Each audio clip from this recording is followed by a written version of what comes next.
2রা December মঙ্গলবার বাদ এশা Narayanganj DIT Arafat Rahman cocoa কার্যালয়ে নারায়ণগঞ্জ মহানগর তারিক জিয়া পরিষদের উদ্যোগে বিএনপি চেয়ারপারসন বেগম খালেদা জিয়ার সুস্থতা কামনায় দোয়া ও মিলাদ মাহফিল অনুষ্ঠিত হয়েছে। নারায়ণগঞ্জ মহানগর তারিক জিয়া পরিষদের সাধারণ সম্পাদক হাজী রাশেদ আহমেদ টিটুর সভাপতিত্বে দোয়া ও মিলাদে প্রধান অতিথি হিসেবে উপস্থিত ছিলেন নারায়ণগঞ্জ মহানগর বিএনপির সদস্য সচিব অ্যাডভোকেট আবু আলী ইউসুফ খান টিপু। তারিক জিয়া পরিষদের সহসভাপতি মোহাম্মদ আনোয়ার হোসেনের সঞ্চালনায় প্রধান বক্তা হিসেবে উপস্থিত ছিলেন নারায়ণগঞ্জ মহানগর যুবদল নেতা বাপ্পি চিশতি। বিশেষ অতিথি হিসেবে উপস্থিত ছিলেন সদর থানা যুবদল নেতা সাব্বির আহমেদ শহীদ, 16 নং ওয়ার্ড বিএনপির সাধারণ সম্পাদক মোহাম্মদ মাহবুব হোসেন, বিএনপি নেতা হীরা।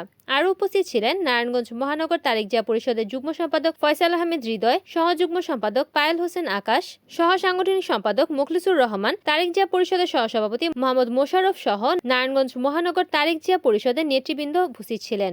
এ সময় খালেদা জিয়ার রোগ মুক্তি ও সুস্থতা কামনায় এবং তারেক রহমান সহ পরিবারের সকলের জন্য দোয়া কামনা করা হয়। দোয়া শেষে সকলের মাঝে রান্না করা খিচুড়ি বিতরণ করা হয়। আমার মহামাটি মানুষের নেত্রী, গণতন্ত্রের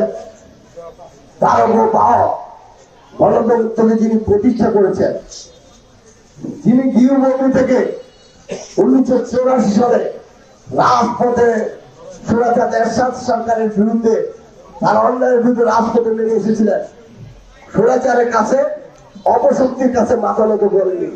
1927 সালে তৎকালীন সুরাচারের সাথে আপোষ করেনি বলে উনি গ্রেপ্তার হয়েছিলেন, কারাবন্ধ হয়েছিলেন।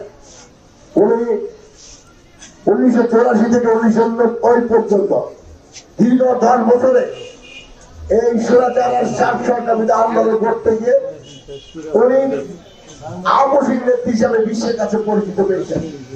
উনি 1990 গণঅভ্যুত্থানের পর 1991 সালে বাংলাদেশের জনগণের প্রত্যক্ষ ভোটে উনি বাংলাদেশের প্রথম মহিলা প্রধানমন্ত্রী নির্বাচিত হন।